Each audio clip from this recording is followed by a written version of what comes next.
यशोमती मैया से बोले नंदलाला, राधा क्यों गोरी मैं क्यों काला। રાધા કેમ ગોરી, હું કેમ કાળો? મનુષ્યનું મગજ ગુલાબી રંગનું, લોહી લાલ રંગનું અને હાડકા સફેદ રંગના હોય છે. પછી ભલે ને તમે દુનિયામાં ક્યાંય પણ જન્મ્યા હોય, પરંતુ આપણી ચામડીનો રંગ અલગ અલગ હોય છે. આપણા ચહેરા પણ અલગ અલગ દેખાય છે. આવું શા માટે છે?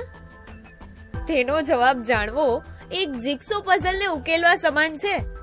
જ્યારે બધા જ ભાગ પોતપોતાની જગ્યાએ ફિટ થઈ જાય છે, ત્યારે આપણને તેનો જવાબ મળી જાય છે. આ વિડીયોમાં આપણે માત્ર ચામડીના રંગ વિશે વાત કરીશું. પઝલનો પહેલો ભાગ. આપણે જાણીએ છીએ કે કોઈ પણ વસ્તુનો રંગ એવો હોય છે કે જે તે રંગનો પ્રકાશ તે પરાવર્તિત કરે છે. જો તમારી ચામડી શ્યામ હોય તો તેનો અર્થ એ છે કે તે મોટા ભાગના રંગોને શોષી રહી છે, અને જો તમારી ચામડી હળવા રંગની હોય તો તેનો અર્થ એ છે કે તે મોટા ભાગના રંગોને પરાવર્તિત કરી રહી છે. પરંતુ ચામડીમાં આવું શા માટે થાય છે? જે આવું કરે છે તેનું કારણ છે મેલેનિન નામનો પદાર્થ, જે ચામડીમાં જોવા મળે છે. મેલેનિન બે પ્રકારના હોય છે, આછા રંગનો અને ઘાટા રંગનો. તમારી ચામડીનો રંગ તેમાં રહેલ મેલેનિનના રંગ અને માત્રા પર આધાર રાખે છે.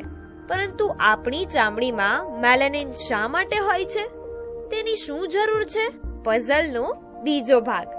આપણી ચામડીને સૂરજમાંથી નીકળતા ઉર્જામાં રહેલા કેટલાક હાનિકારક કિરણોથી બચાવવા માટે મેલેનિન જરૂરી છે.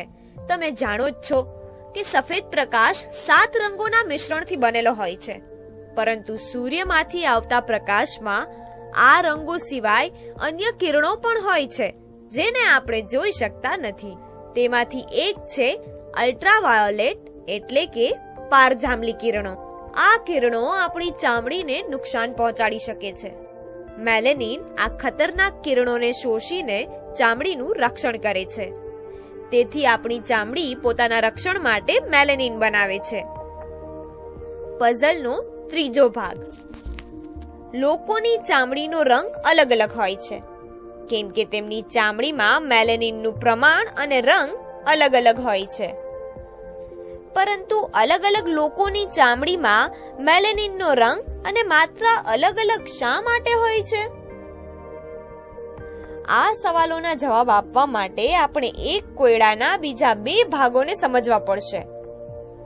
આપણે જાણ્યું કે પારજાંબલી કિરણો ચામડી માટે હાનિકારક હોય છે, પરંતુ આ જ પારજાંબલી કિરણોના કારણે આપણી ચામડી જરૂરી વિટામિન ડી બનાવે છે.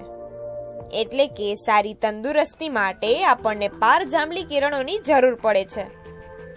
તેથી એક બાજુએ ચામડીને વધારે પડતા પારજાંબલી કિરણોથી બચાવવી જરૂરી છે, તો બીજી બાજુએ વિટામિન ડી બનાવવા માટે તેને થોડી માત્રામાં આપણી ચામડીમાં જવા દેવો પણ જરૂરી છે.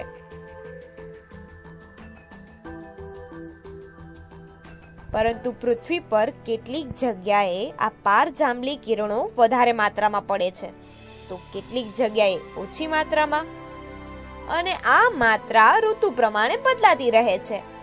આ નકશો બતાવે છે કે પૃથ્વીના મધ્ય ભાગમાં વધારે તીવ્ર પારજાંબલી કિરણો પડે છે, અને ધ્રુવોની તરફ જતા તે ઓછા થતા જાય છે. એટલે કે આપણે કહી શકીએ કે જ્યાં પારજાંબલી કિરણો વધારે હોય છે ત્યાં ચામડીની રક્ષા માટે મેલેનિન વધારે અને ઘાટા રંગનું હોવું જોઈએ, અને જ્યાં પારજાંબલી કિરણો ઓછા છે ત્યાં મેલેનિન ઓછા અને આછા રંગનું હોવું જોઈએ. પરંતુ પૃથ્વીના અલગ અલગ ભાગો પર રહેતા બધા જ માણસો કાયમીપણે ત્યાં જ નથી રહેતા. આપણી મનુષ્ય જાતિના સૌપ્રથમ પૂર્વજ આફ્રિકામાં વિકસિત હતા. અહીંથી તેઓ દુનિયાના વિવિધ ભાગોમાં ફેલાયા, પૂર્વ, પશ્ચિમ, ઉત્તર, દક્ષિણ. જેમ જેમ તેઓ પૃથ્વી પર અલગ અલગ જગ્યાએ જઈને વસ્યા, તેમ તેમ તેમને ઓછી અથવા વધારે માત્રામાં પારજાંબલી કિરણો મળ્યા.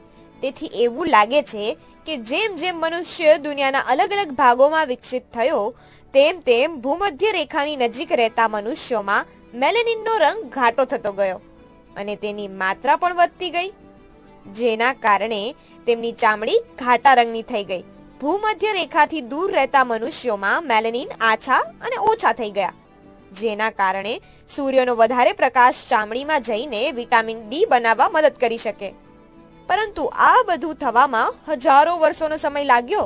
પરંતુ આજે પણ આપણી દુનિયામાં અલગ અલગ ભાગોમાં સરળતાથી પહોંચી જઈએ છીએ અને તમે જોઈ શકો છો કે એક જ જગ્યાએ અલગ અલગ રંગની ચામડી વાળા લોકો રહે છે. તેમની ચામડીનો રંગ સંપૂર્ણપણે બદલાયેલો હોતો નથી.